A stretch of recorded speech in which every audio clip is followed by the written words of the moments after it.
¿Qué tal? Mi nombre es Ricardo García Sandoval y este video es para platicar acerca de la prueba de soporte de Bootstrap. Básicamente intentaremos revisar de qué se trata la prueba y cómo debemos interpretarla, o una revisión básicamente de las formas en las que ha sido interpretada esta prueba.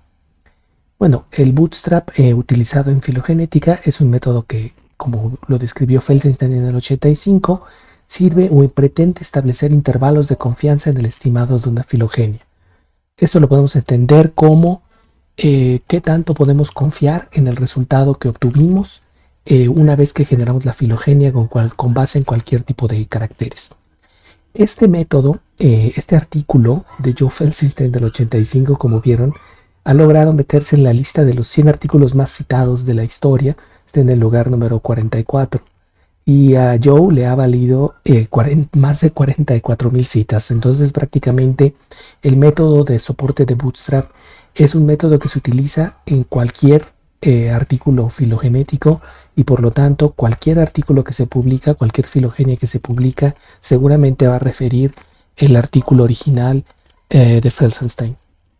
Pero como muchos otros métodos en filogenética, el Bootstrap no nació directamente para ser utilizado en filogenias, sino que fue adaptado de otros contextos.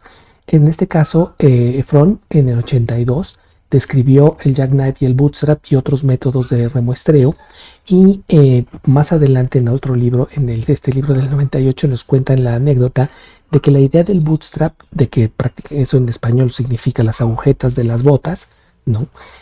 Sale de la idea de una historia contada en el libro de las aventuras del barón de Munchausen, en donde el barón, al quedar atrapado en una especie de lago, de fosa, de charca, la manera en la que encuentra para salir de ahí es jalándose las agujetas de sus propias botas y levantándose y escapando de la situación.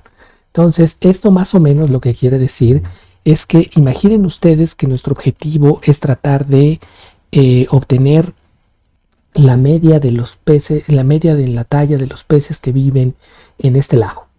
Entonces, nosotros tomamos una muestra de los peces que viven en el lago, y a lo mejor pues ya pensamos que acabamos el trabajo, etcétera, nos vamos de fiesta, ya hay semáforo verde en el lugar donde están, y se gastan el dinero y se regresan y se dan cuenta de que una muestra no es suficiente, que necesitaban muchas más muestras para poder estimar ese parámetro que es la talla de los peces. ¿De dónde van a sacar las muestras adicionales? Como el barón de Munchausen, con sus jalándose de las botas, con su propio esfuerzo salen del problema en el que se metieron y se generan pseudo réplicas a partir de la réplica original, o a partir de la muestra original se generan pseudomuestras o pseudo réplicas del estudio. ¿Y esto cómo lo hacemos nosotros en filogenética? En filogenética nosotros partimos del análisis original, de la matriz original de datos, que en este caso es una matriz que tiene 20 caracteres y 4 taxones, y a partir de ahí generamos nuestras pseudo réplicas o nuestras pseudo muestras. Entonces, partiendo de que tenemos 20 caracteres, generamos una matriz nueva de las mismas dimensiones, con las mismas 4 especies y de los mismos 20 caracteres. Lo muestreas sacando n caracteres y lo haces la cantidad de veces que representen las réplicas de Bootstrap. ¿Esto cómo es? Ustedes imagínense que tienen los 20 caracteres del 1 al 20, y como si fueran los niños de gritones de la lotería, ustedes le dan vueltas a los 20 caracteres, sacan un carácter 18, lo apuntan y lo vuelven a meter en la urna. Por eso es una estrategia de remuestreo con reemplazo.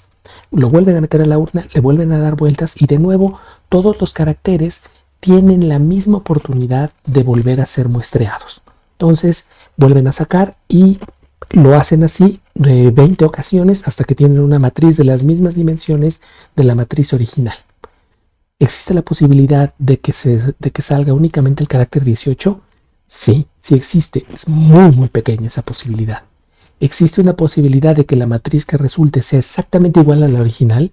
Sí, existe esa posibilidad, y también es muy baja.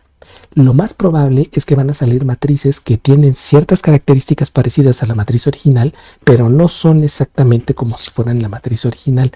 He aquí uno de los, digamos, rasgos distintivos de este método, que es tratar de generar estas muestras o estas matrices que representen, que se parezcan y que pareciera que fueron obtenidas del mismo lago, del mismo lago de caracteres.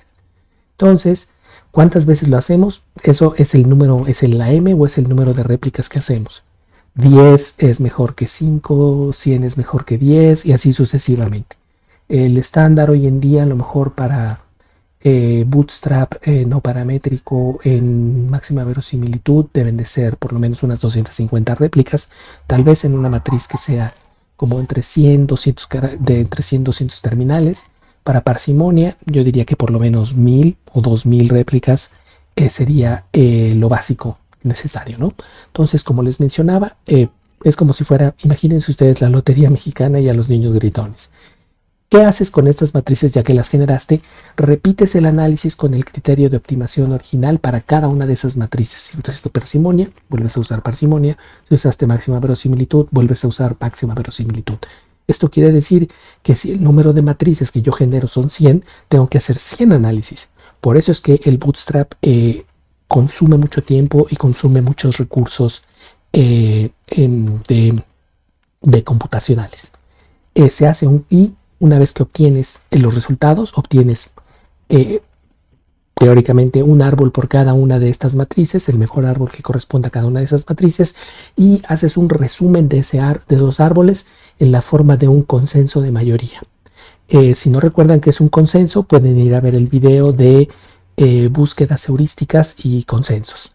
Haces un consenso de mayoría y las frecuencias con las que aparece ese clado se interpretan en esta ocasión como frecuencias de Bootstrap. La variante es el Jackknife, es un poco más antigua, en donde aleatoriamente se pueden borrar hasta un 50% de los caracteres. Esa sería una estrategia de remuestreo sin reemplazo. Es como si los niños de la lotería, una vez que sacan un carácter, ya no lo vuelven a meter en la urna, sino la urna ahora queda con una cantidad menor de caracteres y esa es de ahí se remuestrean. Ahora bien, esos valores que se van del 0 a 100, como les mencionaba, la cantidad de réplicas va a depender también del tamaño de la matriz. Ahora bien, así es como se obtiene y de eso es de lo que se trata la prueba de Bootstrap. ¿Qué significan esos números? ¿Cómo los podemos interpretar? En una primera instancia, Felsenstein nos decía que son la repetibilidad, que no varía, que no necesariamente quería decir, digamos, el porcentaje de qué tan confiable era per se un clado, porque eso también dependía de si utilizabas, por ejemplo, máxima verosimilitud o parsimonia, etc. Hill y Sibull encontraron que tal vez podría representar una medida de la exactitud en la búsqueda, en el esfuerzo de búsqueda. Holmes lo interpretaba un poco como estabilidad o robustez de los resultados. Felsenstein y Kicino intentaron reinterpretarlo como a manera de prueba de hipótesis. Y Golubov hace casi ya 17 años nos dice que lo podemos interpretar simple y llanamente como la cantidad de caracteres en nuestra matriz que apoyan el clado. Pero vamos a desarrollar un poco más esta simple. Bueno, Felsenstein nos dice que el Bootstrap nos proporciona este intervalo de confianza de una filogenia que se estima a partir de múltiples muestras de caracteres obtenidos de un pool o un universo de caracteres. Entonces, esto quiere decir que nos proporcionaría, o sea, una vez que nosotros generamos nuestra matriz de datos y obtenemos un estimado de la filogenia, nos permitiría tener la confianza de que qué pasaría si nosotros obtenemos un montón más de caracteres. Este sueño que siempre ha tenido la filogenética de tener acceso como a un universo inconmensurable o una totalidad o un infinito, casi un infinito de caracteres que a veces parecería haberse cumplido con los datos genómicos, pero bueno, esa es harina de otro costal. Pero este es el intervalo de confianza que nos permite obtener la prueba de Bootstrap en las mismas palabras de Joe Felsenstein. Poco tiempo después, Michael Sanderson nos explica que, bueno, a lo mejor La existencia de un universo o un pool de caracteres es por sí misma cuestionable porque, como ustedes habrán visto en el video de caracteres y de homología molecular, los caracteres son hipótesis de homología, no son observaciones crudas. Los caracteres no existen per se en un universo donde estén por ahí como si fueran Pokémones y los fuéramos nosotros cazando, sino que los caracteres nosotros los construimos a partir de las observaciones y de nuestro conocimiento de respaldo que tenemos acerca de la biología o de las secuencias que estamos trabajando, etcétera, etcétera. Aún así, y por lo tanto, es muy probable que ese pool de caracteres de donde nosotros podríamos sacar un número infinito no exista. Aún así, si existiera, el muestreo que nosotros hacemos de ese pool de caracteres no es un muestreo donde queremos una muestra representativa de ese pool. Si nosotros generamos un muestreo que es completamente sesgado, ¿esto qué quiere decir? Que nosotros únicamente hacemos el mayor esfuerzo por tener únicamente homologías en nuestro set de datos. Hacemos un montón de pruebas para tratar de tener hipótesis de homología, hipótesis primarias de homología, pero nosotros siempre buscamos que los caracteres sean lo más informativos posibles para el nivel de la filogenia que nosotros estamos tratando de inferir. Nosotros de ninguna manera pensaríamos que a lo mejor mi matriz de datos tiene demasiada homología y le voy a poner un poco de homoplasia para que se vea como más realista. Nosotros siempre intentamos generar puros caracteres que sean homólogos y con base en ellos inferir la filogenia. Evidentemente, muchas veces nos equivocamos porque la homoplasia existe, similitudes debidas a lo que no es a otra cosa que no sea ancestría común, pero nosotros hacemos el esfuerzo de hacer un muestreo sesgado de este universo de caracteres. Por lo tanto, posiblemente nosotros no querríamos muestrear repetidas ocasiones el universo de caracteres obteniendo este tipo de muestras porque nosotros siempre queremos el sesgo, tenemos ese sesgo, además de que posiblemente ese universo de caracteres no existe, ¿no? Ahora bien, ¿cuál es otro tipo de explicación que se le ha dado a qué es el bootstrap? El bootstrap, Hillis y Bull en el 93 demostraron que puede hablar acerca de la precisión más que de la exactitud. La precisión tendría que ver con si el número de réplicas que nosotros hicimos o el esfuerzo de búsqueda que nosotros hicimos en nuestra matriz de datos fue lo suficiente como para encontrar o hacer la inferencia lo mejor posible. Ese tipo de confianza es lo que nos daría el bootstrap, que va más hacia la precisión y no hacia la exactitud. ¿Qué tiene que ver o qué diferencias son esto de la precisión y la exactitud? La precisión es a lo mejor que también si nosotros fuéramos unos arqueros y nosotros quisiéramos y le disparáramos a una diana, entonces si nosotros constantemente le damos al 20 en la diana, pues somos bien precisos, pero somos muy inexactos. Si nosotros tenemos esta referencia de la filogenia, que es lo que viene como el reference value, que fuera la filogenia verdadera, pero por otro lado tenemos la filogenia, digamos, inferida, que a lo mejor en este ejemplo pensamos que está lejos de la filogenia verdadera, y nosotros tenemos este nivel de exactitud en inferir esa filogenia que no necesariamente puede ser la filogenia real, ¿no? Entonces, en ese sentido, el bootstrap nos serviría para ayudar a medir la precisión, que tiene que ver con el número de réplicas, etcétera, etcétera, pero de ninguna manera nos puede generar o nos puede decir qué tan exacta es la filogenia que nosotros inferimos. O sea, no nos puede decir si la filogenia es la verdadera o qué tan confiable es. Por ejemplo, nosotros podríamos seleccionar una serie de genes parálogos o genes que no tuvieran nada que ver con la historia de la filogenia y hacer una inferencia de una filogenia con base en ellos y obtendríamos un árbol. Nosotros podríamos hacer una prueba de soporte de bootstrap y obtener valores muy altos en algunos de esos grupos, pero nosotros estaríamos 100% mal o 95% mal dependiendo de la frecuencia que obtengamos con esos valores. Entonces, el bootstrap no es capaz de decirnos si nosotros realmente tenemos esa exactitud, ¿no? ¿Qué tan precisos fuimos en la inferencia? Eso sí lo puede medir, pero ¿qué tan exactos? Eso es muy, muy, muy difícil. Tiene que ver con otros factores más allá de este proceso, ¿no? Selección de marcadores, etcétera, etcétera, ¿no? Otra de las interpretaciones, una interpretación que, bueno, al menos cuando yo era estudiante en el posgrado era como muy común, es esta de que el Bootstrap nos ayuda a medir la robustez o la estabilidad de los caracteres.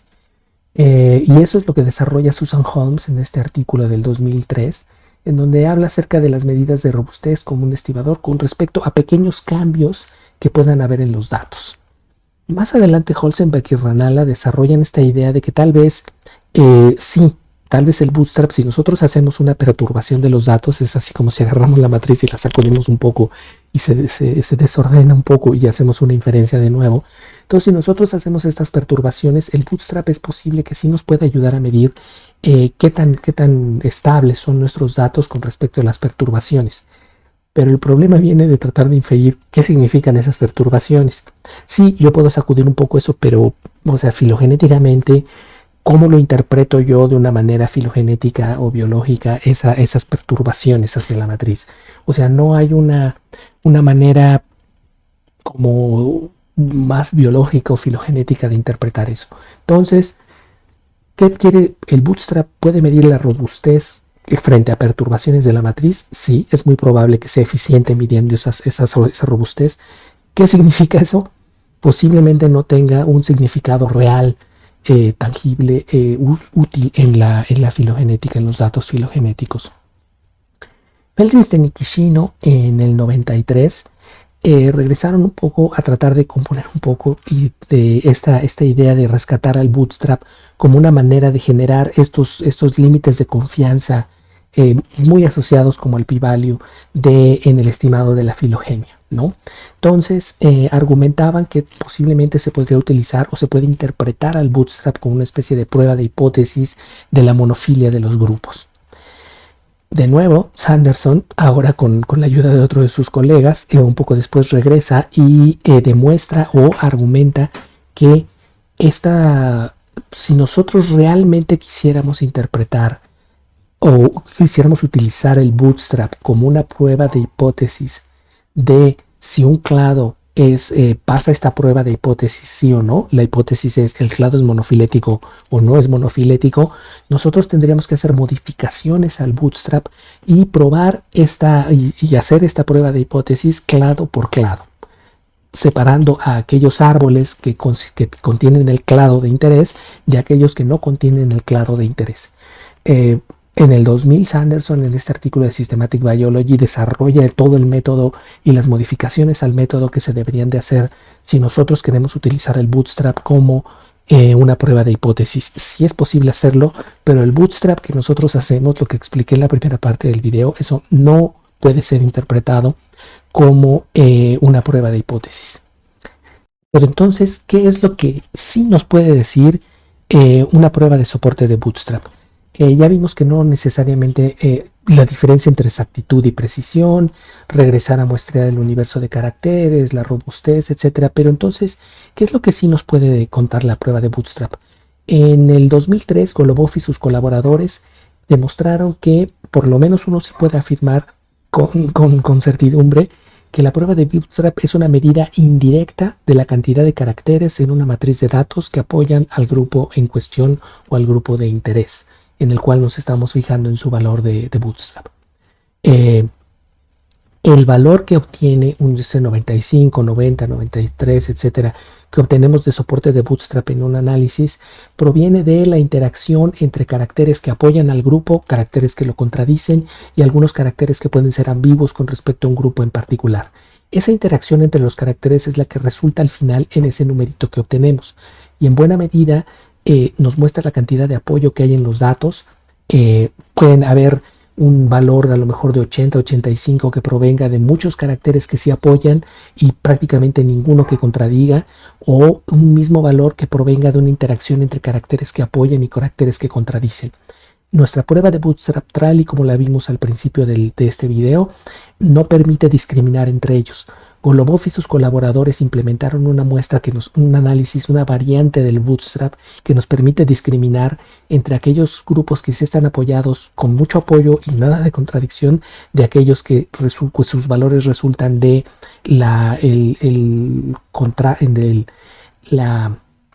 esta dualidad entre apoyo y contradicción que puede haber en la matriz de datos.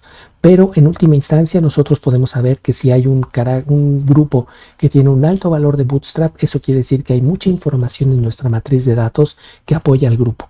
Si la matriz, si los genes fueron seleccionados con base en que proporcionan una buena cantidad de información para el grupo, en el nivel taxonómico, con la pregunta biológica que nosotros nos estamos haciendo, los caracteres son pertinentes, entonces que haya muchos caracteres de esos que nosotros seleccionamos tan acuciosamente que apoyan a nuestro grupo de interés es muy importante y es algo que sí queremos saber y es algo que nos va a ayudar a dormir bien en la noche.